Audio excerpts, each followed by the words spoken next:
Oke, Assalamualaikum warahmatullahi wabarakatuh. Kembali lagi bersama saya, Epriyani. Baiklah, di sini saya akan menjelaskan sedikit tentang materi pelajaran pendidikan jasmani atau penjas untuk SMA kelas 12. Nah, di sini saya akan membahas atau menerangkan sedikit materi tentang penyerangan dan pertahanan pada permainan sepak bola. Di sini saya akan membahas macam-macam formasi atau pola penyerangan dan pertahanan. Oke, untuk penyerangan itu sendiri, di sini saya akan membahas 3 pada penyerangan, yaitu pola penyerangan 4-3-3, pola penyerangan 2-4-2, dan pola penyerangan 3-2-5.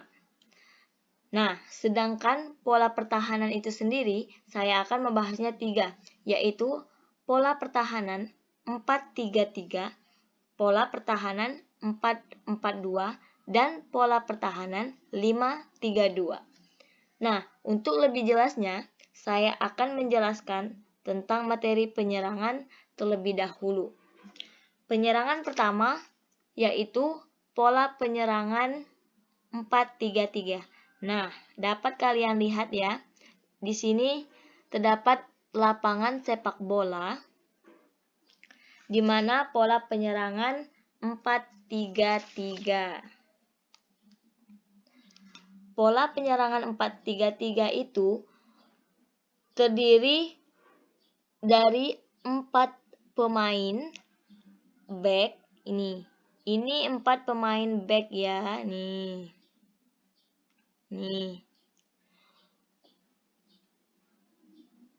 Yang LB, CB, CB, dan RB.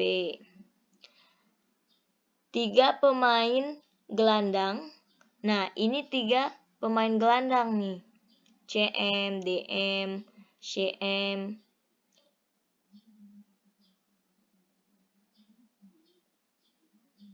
Dan 3 pemain penyerang. Nah, di sini ada KRW, CV, ini LW, ini 3 pemain yang akan menyerang tim lawan.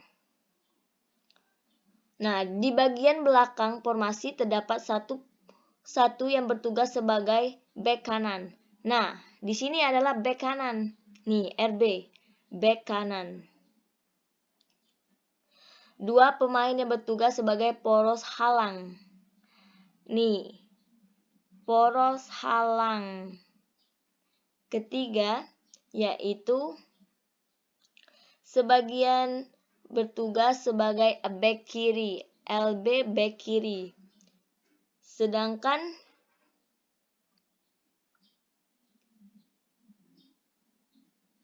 formasi ini juga menetapkan gelandang kiri ya. Ingat, ini gelandang kiri.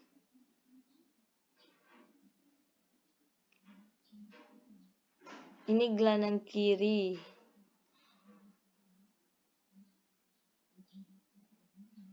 Gelandang kanan. Terus gelandang tengah. Nih. Kiri, kanan, dan tengah. Di bagian tengah lapang, selanjutnya, bagian depan formasi terdapat penyerang kiri. Penyerang kiri LW. Penyerang kiri ya. Penyerang kanan RW dan penyerang tengah CV. Nah, itulah formasi atau posisi pola penyerangan 4-3-3. Lanjut ya, lanjut ke pola penyerangan 4-2-4. Oke, lanjut. 4-2-4. Nah, ini lapangan bentuk pola dan lapangan penyerangan 4-2-4, di mana terdiri dari 4 pemain back. Nih, ingat ya, ini 4 pemain back, 4 pemain back. 2 pemain gelandang. Nih, di tengah-tengah ini terdapat 2 titik pemain gelandang. Dan 4 pemain penyerang. Nah, di depan ini terdapat 4 pemain penyerang.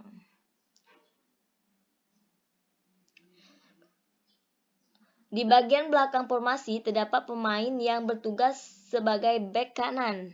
Nah, ini bek kanan. Dia bertugas sebagai formasi sebagai bek kanan. 2 yang pemain bertugas sebagai poros halang. Ini sebagai poros halang, CB dan CB ini sebagai poros halang. Dan 1 kiri pemain bertugas sebagai bek kiri. LB ini sebagai bek kiri. Formasi ini juga menetapkan gelandang kiri dan gelandang kanan di bagian tengah lapang. Nah, untuk formasi ini ditetapkan juga sebagai gelandang pemain tengah ada 2, yaitu nih CM dan CR itu diposisikan di tengah. Selanjutnya bagian depan formasi terdapat 2 pemain penyerang.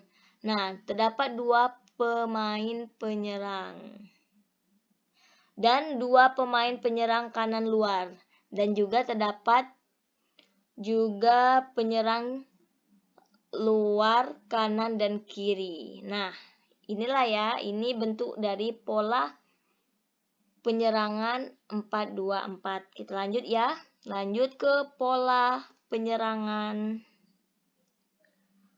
3-2-5. Nah, untuk pola penyerangan 3-2-5, kalian dapat melihat lapangannya ya, lapangan dan titik-titik ini ya.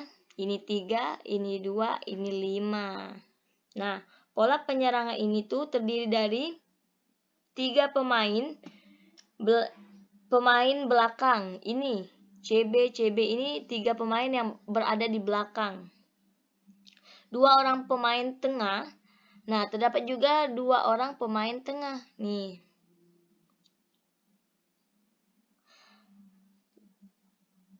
Dan 5 pemain depan. Nah, ini 5 pemain depan yang akan menyerang tim lawan.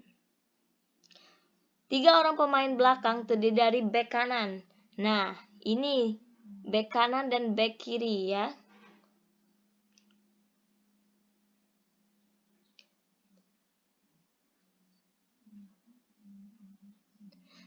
Libero dan bek kiri. 2 pemain tengah terdiri dari bek kanan dan bek kiri. Nah, 2 pemain tengah itu terdapat juga bek kanan dan bek kiri. 2 pemain tengah terdiri atas gelandang kanan dan gelandang kiri. Ini gelandang kanan sama kiri ya nih. 5 orang pemain depan terdiri atas penyerang kanan luar, kanan dalam, penyerang kiri dalam, dan serta penyerang tengah. Nih, terdapat penyerang kiri kanan dan luar dalam ya. Nah, inilah bentuk-bentuk pola dan formasi dalam pola penyerangan 3-2-5 ya. Oke. Sekarang kita lanjut ke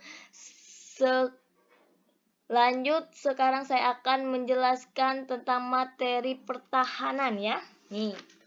Untuk materi pertahanan itu sendiri, pertama kita akan menjelaskan tentang pola pertahanan 4-3-3. Nah, dapat kalian lihat di lapangan ini terdapat pola pertahanan 4-3-3. Nah,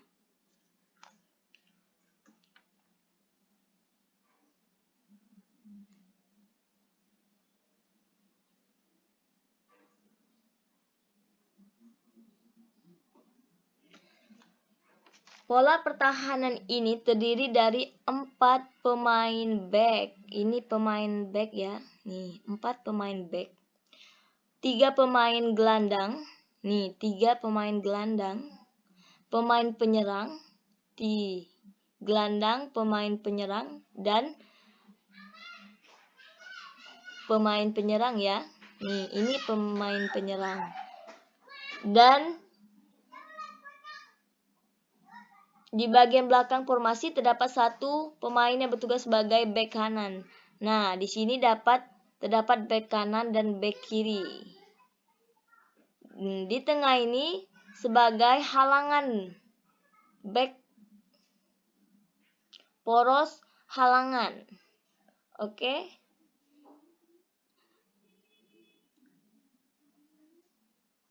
Dan satu pemain yang bertugas sebagai bek kiri. Ini bek kiri. Gelandang kanan dan gelandang tengah di bagian tengah lapang. Nih, ini gelandang tengah, kiri kanan berada di tengah lapang.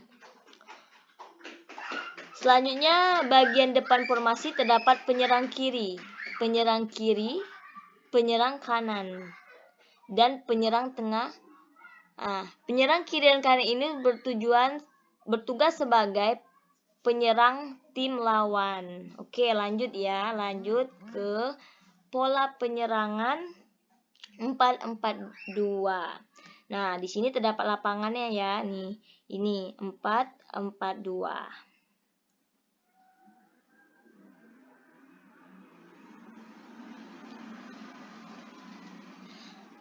Oke.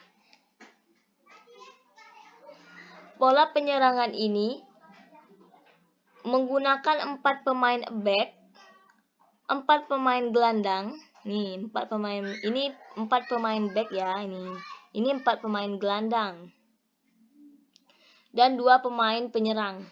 Dia menggunakan 2 pemain penyerang ya, nih. Di bagian belakang formasi terdapat pemain yang bertugas sebagai bek kanan. Ini bek kanan, ini bek kiri. Dia menggunakan bek kanan dan kiri.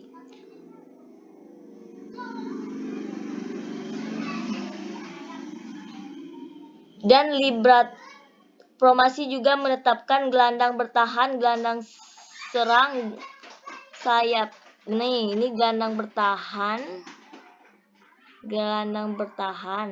ya. Sayap kanan dan sayap kiri. Nih. Di bagian tengah lapangan selanjutnya itu bagian depan formasi terdapat 2 pemain penyerang. Nih. 2 pemain penyerang. Nah, ini bentuk pola dari pertahanan 4-4. Kita lanjut ya. Pola pertahanan 5-3-2. Nah, ini bentuk lapangan dan posisi pertahanan 5-3-2. Pertahanan ini menempatkan 5 orang di depan kiper atau kita sebut dengan permainan bertahan. Nah, terdapat 5 pemain di depan kiper. Ini kiper ya nih. Ini 5 pemain di depan kiper untuk bertahan. Sedangkan di sektor tengah pelatih akan menetapkan 3 orang gelandang di mana para pemain tengah akan bertugas memutus serangan lawan dan mulai melakukan serangan balik. Nah, ini gelandang yang akan memutuskan penyerangan ya, melakukan penyerangan ya. Sedangkan di depan ada 2 orang penyerang yang akan saling membahu menggawa lawan. Sedangkan di depan 2 penyerang akan saling membahu mencetak gol dari serangan tim atau serangan balik tim. Nih ini ya, serangan pemain di depan ini, 2 di depan ini akan bahu-membahu melawan tim lawan. Nah, biasanya formasi ini yang digunakan para pelatih. Karena formasi ini yang lebih efektif ya. Ini formasi pola pertahanan yang lebih efektif maksudnya ini. Nah, Oke, mungkin itu saja yang pola pertahanan dan penyerangan yang dapat saya jelaskan ya. Sedikit benar atau kurangnya saya minta maaf jika ada kesalahan dalam sedikit penjelasan saya. Semoga ini bisa membantu dan dapat Anda pelajari. Saya mengucapkan terima kasih. Wassalamualaikum warahmatullahi wabarakatuh.